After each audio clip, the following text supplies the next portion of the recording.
له هغه څخه د ساه ختلو، د ملائکو د حاضرېدو، مؤمنانو ته د آسمان د دروازو خلاصېدو او د نورو په وړاندې د بندېدو بشپړ وضاحتونه بیان کړي.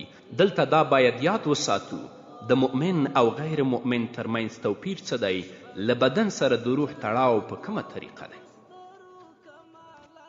برا بن عازب رضی الله تعالی عنه فرمای موږ له نبی کریم صلی الله علیه وسلم سره یوې جنازې ته لاړو، نو نبی کریم صلی الله علیه وسلم د قبر په خوا کې کیناست او موږ هم ورسره په خوا کې داسې په عاجزي کیناستو لکه چې په سرونو مو مرغان ناست وي، او د مړي لپاره قبر کنستل کېده. نو محمد رسول الله صلی الله علیه وسلم وفرمایل په الله تعالی باندې د دې قبر له عذاب څخه پناه وغواړئ. موږ ټولو ویلې په الله تعالی باندې د قبر له عذاب څخه پناه غواړو.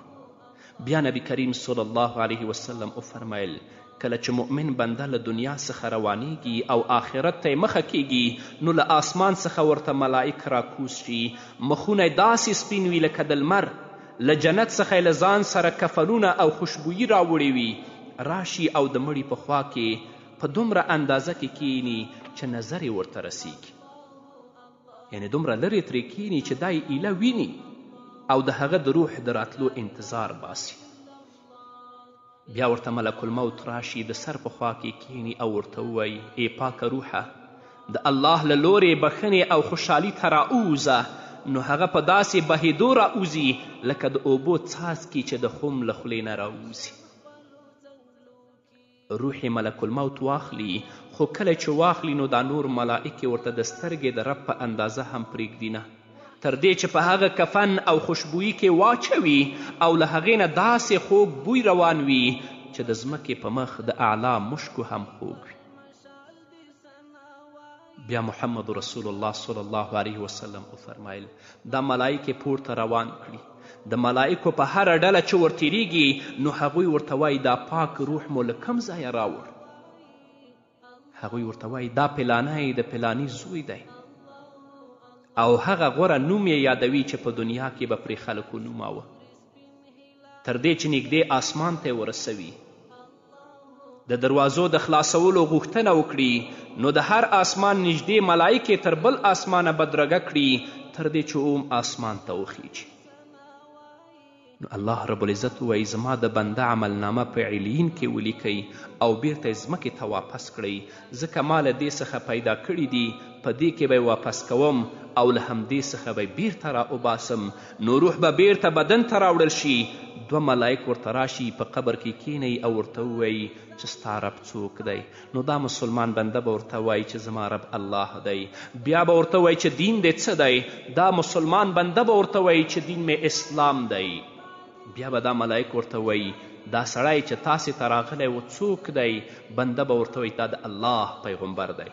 په ځینې روایتونو کې راځي چې ترې به پوښتنه وکړي چې من نبیک، او په ځینې روایتونو کې راځي چې د محمد رسول الله صلی الله علیه وسلم چهره به دته په قبر کې وښودلی شي، او دا به ورته وایي چې د دې سړي په حق کې ته څه وایې؟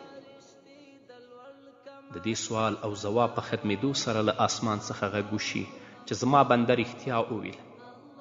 د جنت بستره ورته خوره کړئ، د جنت جامې ورته واغوندئ او د جنت دروازه ورته خلاصه کړئ.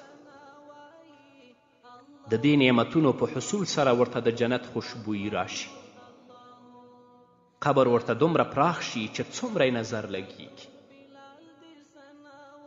او یو ښایسته مخی، ښایسته جامو او ښایسته خوشبویي والا انسان ورته راشي او ورته ووایي د هغه شي زیری واخله چې تا خوشحالوي، دا هغه ورځ ده چې له تا سره به وعده کیدی شو. دا مسلمان بنده به ورته ووایي ته څوک یې؟ ستا له مخ سره خو ډیر خیر راځي.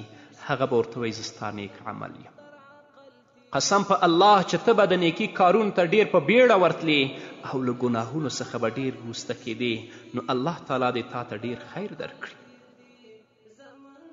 هو هغه ورته وایي چې زه ستا نیک عمل یم. نو نیک عمل څه ته وایي؟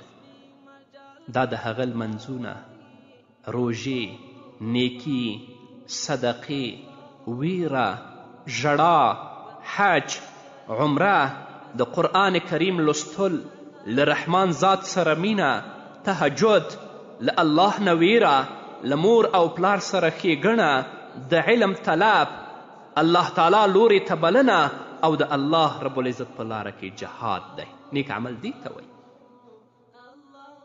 کله چې مؤمن بنده دا ځلیدونکی مخ وویني نو زیری ورته ورکوي او خوا و شا وګوري چې قبر ورته پراخ شوی وي، د جنت بستره ورته غوړول شوي وي، جامې هم د جنت وي، نو پوه به شي چې د جنت د هغه نعمتونو په بدل کې هیڅ نه دي د کومو چې انتظار باسم. یعنې کومه نعمتونه چې الله رب العزت ماته په جنت کې راکوي دا د هغو په بدل کې هیڅ هم نه دي. نو دا به وایي چې ای ربه قیامت قائم کړه چې هغو نعمتونو ته زر ورسېږم. نو درنو اوریدونکو، خویندو او ورونو، د دنیا ژوند ډیر محدود ژوند دی. کله دې تاسو دوکه نه کړي. راځئ په خپل ژوند کې هغه عملونو ته مخه کړئ چې الله رب العزت د قبر حالات در باندې آسان کړي.